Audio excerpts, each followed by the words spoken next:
తప్పకుండా నేను అండగా ఉంటా. మీకే కాదు మొత్తానికి కూడా న్యాయం చేసే బాధ్యత నాదని మిమ్మల్ని తెలియజేస్తున్నా.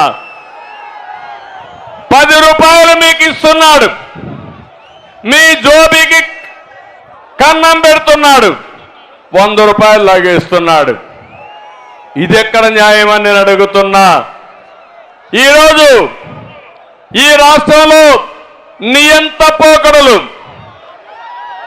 అంతేకాకుండా ఎవరన్నా మాట్లాడితే ఒక అహంభావ ధోరణి, మామూలు కాదు, నియంత్రణ కంటే మించిపోయాడు. ఎవరన్నా మాట్లాడితే వాళ్ళందరినీ కేసులు పెడతాడు, దాడులు చేస్తారు, పోలీసులు వస్తారు, కేసులు పెడతారు, జైల్లో పెట్టేస్తారు. అంటే ఎక్కడికి పోతున్నా నాకైతే అర్థం కాలని 45 ఏళ్ళు రాజకీయం చూశా. ఇంత పనికి రాని పనికి మాలిన ముఖ్యమంత్రి బాబా ఆవేదన ఉంది. మీ కష్టాలు చూశాను. ఒక్కొక్క వ్యక్తి పైన 20 కేసులు, 30 కేసులు, 40 కేసులు పెట్టి నానా హింసలు చేసే పరిస్థితికి వచ్చారు. ఇవన్నీ చూసిన తర్వాత ఇటీవల కాలంలో మీరు చూస్తున్నారు, 5 ఏళ్లు చేసిన పాపాలు ఆయన వెంటాడుతున్నాయి. ఇప్పుడు సర్వేల మీద సర్వేలు చేశాడు. ఓడిపోతామని పిరికితనం వచ్చింది. ఎమ్మెల్యేలు ట్రాన్స్ఫర్లు చేసేస్తున్నాడు, మంత్రుల్ని ట్రాన్స్ఫర్ చేస్తున్నాడు. నాకైతే అర్థం కాలే ఇవన్నీ చూసిన తర్వాత. నేను ఎప్పుడు ఊహించలా ఇవన్నీ ఎమ్మెల్యేలకు ట్రాన్స్ఫర్లు ఉంటాయని, ఎంపీలకు కూడా ట్రాన్స్ఫర్లు ఉంటాయని. మీ ఇంట్లో చెత్త ఎక్కడేస్తారు?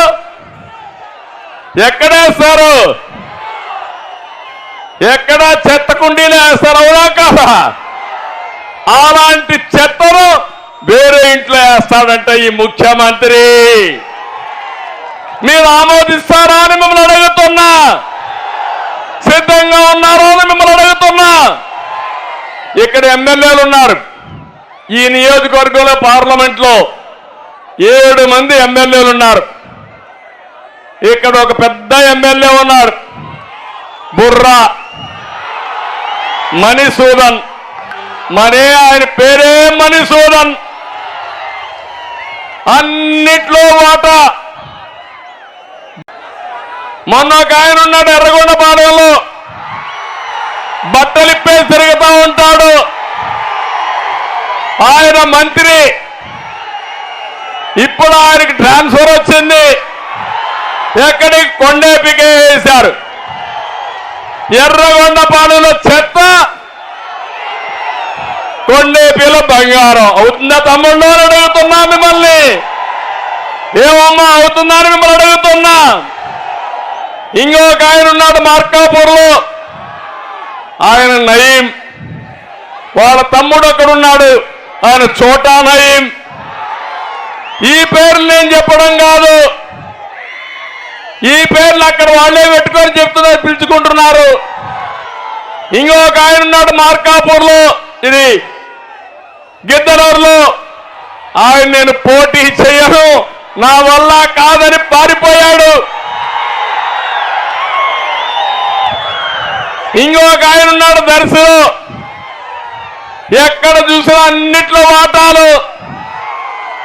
ఇప్పుడు ఆయనకి సీట్ లేదు, పొమ్మన్నాడు. ఇంకొక ఆయన ఉన్నాడు ఒంగోలులో, మొత్తం జిల్లా అంతా నాదే అన్నాడు, రాష్ట్రం అంతా నాదే అన్నాడు. ఎక్కడున్నాడు తమ్ముళ్ళు? ఇప్పుడు అడ్రస్ గల్లంత అయిపోయింది. కొండేపిలో ఎవరో ఒక నామకుని పెట్టారు. ఇప్పుడు ఆయన అడ్రస్ ఎక్కడుంది ఎత్తుక్కోవాలి మనం అందరం. ఇది రాజకీయమా అని మిమ్మల్ని అడుగుతున్నా. సమాధానం చెప్పమని మిమ్మల్ని అడుగుతున్నా. ఒక నాయకుడు చేసిన తప్పులకి ఆయన దగ్గరుండే ఎమ్మెల్యేలు బలిపశువులు చేశారు. ఒక చిన్న కథ ఉంది. ఒక గజ దొంగ కోర్టులో అంతా అయిన తర్వాత ఆయన గురిసి ఇచ్చేస్తారు. జడ్జి అడుగుతాడు, నీ చివరి కోరికేంటో కోరుకోమంటాడు. మా తల్లిని పిలిపించమంటాడు. జడ్జి అనుకుంటాడు పాపం తల్లిని పిలవమన్నాడు కాబట్టి తల్లిని పిలిపి చివరి కోరిక తీరుద్దామని పిలుస్తారు. పిలిచిన తర్వాత తల్లిని చూడంగానే గట్టిగా పట్టుకొని కొరికేస్తాడు. అప్పుడు జడ్జికి ఆశ్చర్యం వేస్తుంది. నువ్వేదో తల్లిని పిలవమంటే నేను పిలిచాను, పిలిస్తే నువ్వు ఈ పని చేసేవేంటని అడిగాడు. సార్ కానీ నేను తప్పు చేసిన మొదటి రోజు చెంప మీద ఒక దెబ్బ కొట్టి ఇది తప్పని చెప్పుంటే నేను ఖచ్చితంగా అయ్యేవాడిని కాదు. నేను తెచ్చిన దొంగ డబ్బులకి ఆనందపడిపోయి నన్ను పోవడం మొదలుపెట్టింది. నేను విచ్చలవిడిగా చేశాను. నా తప్పు చేసింది నా తప్పు కాదు, నా తల్లి ప్రోత్సహించింది కాబట్టి ఆవిడే నేరానికి కారణం అన్నాడు. అదే మరిగా తప్పులు చేసింది మీరు, తప్పులు చేయించింది మీరు, అవినీతి చేయించింది మీరు, వాటాల కోసం అందరినీ ఇష్టానుసారంగా వాడింది మీరు. నిన్న కూడా చూశారు ఒక ఎమ్మెల్యే ఈ జిల్లాలోనే నన్ను తిట్టాలంట, నన్ను పవన్ కళ్యాణ్ తిట్టాలంట.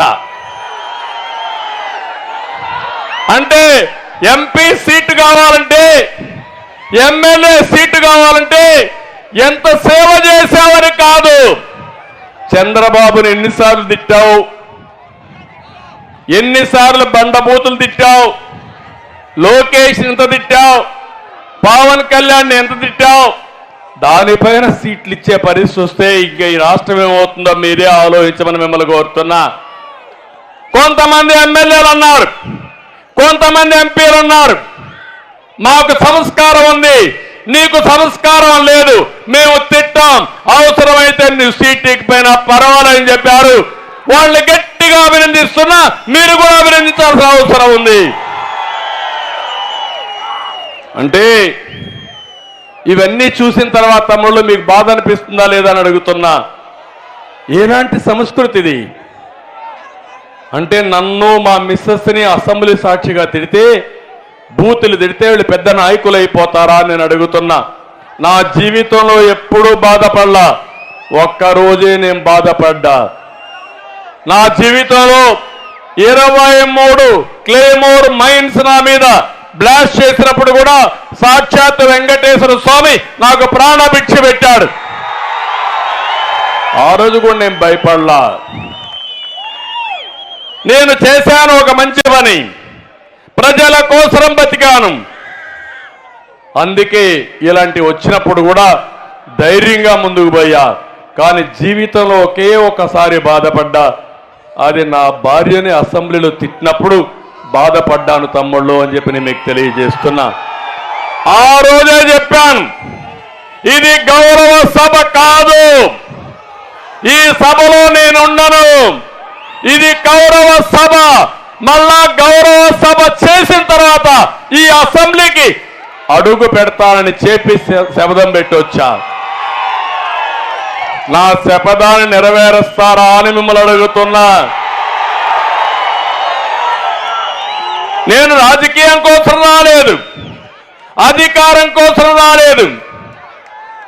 ఒక మారుమూల గ్రామంలో ఉన్న నేను ఒక రైతు బిడ్డగా పుట్టి ఈరోజు ఐటీని ప్రమోట్ చేసే స్థాయికి వచ్చానంటే అది మీ అందరూ చూపించిన ఆదరణ,